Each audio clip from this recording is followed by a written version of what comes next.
de autores consagradísimos o no tanto, obras geniales que se han descubierto, pues es porque alguien tuvo el cariño, el cuidado y la visión de querer recopilar ese texto.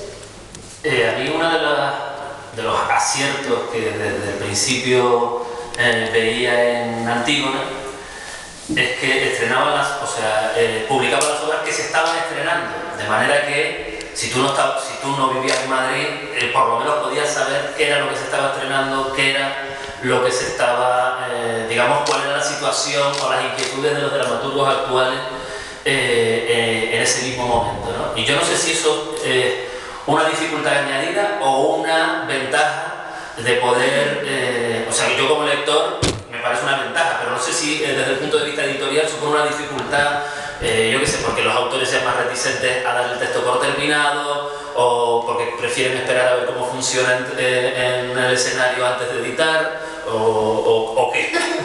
Pues para nosotros es una dificultad añadida y otra vez voy a repetir, un regalo.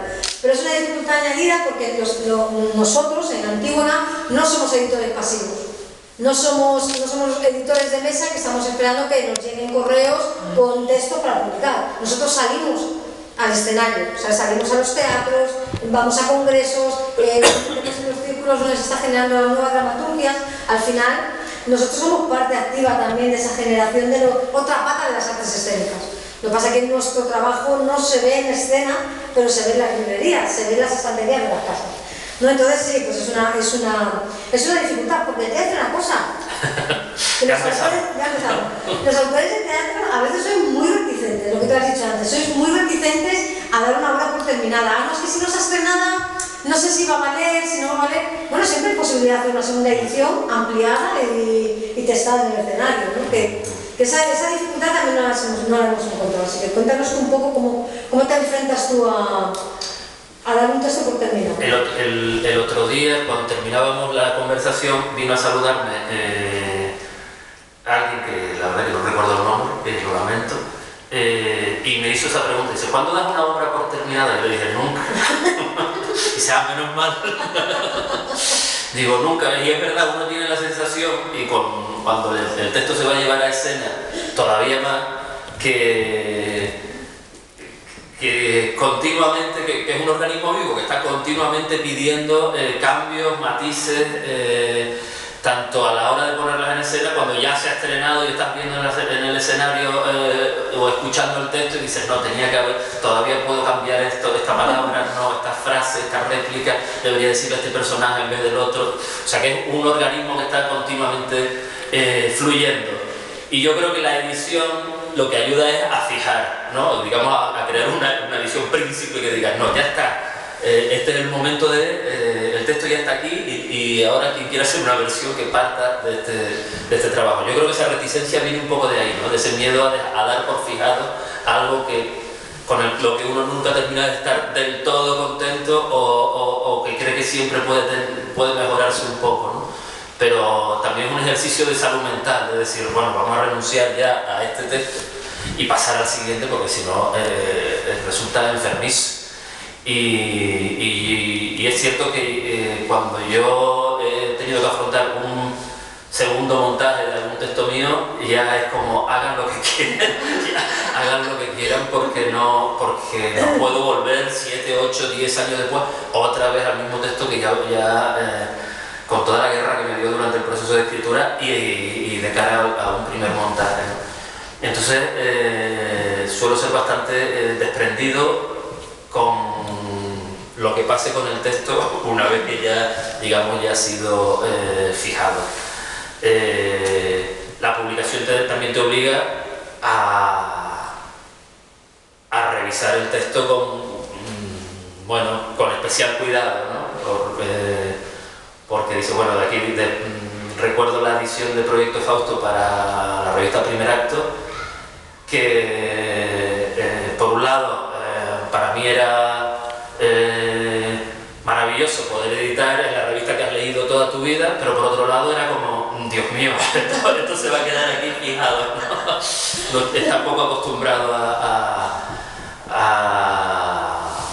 bueno, parece que lo vas a dejar ahí como labrado grabado en piedra para siempre, ¿no? Entonces, pero, por ejemplo, fíjate, los novelistas o los poetas no tienen esos problemas. No tienen esos prejuicios. Tampoco tienen que sufrir los estrenos.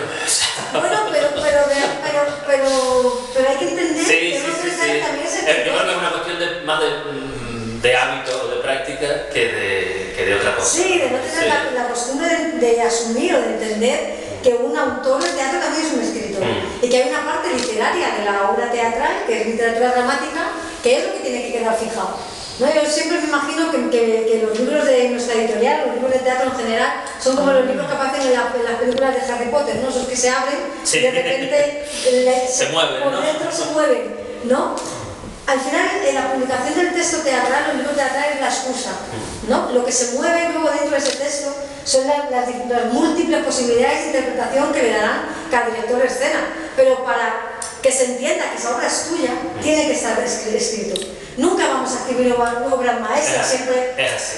Eso es, ¿no? Eso es, y al final, pues lo importante es recopilar ese texto para crear un patrimonio cultural y para crear una industria, que a mí no me gusta llamarlo industria, pero para que se entienda el concepto, ese tejido que hay que empezar a enseñar a la gente que se dedica sobre todo al mundo de las artes escénicas. ¿No? Si tú quieres poner una obra en escena a una persona, si está publicado, primero lo tienes que comprar.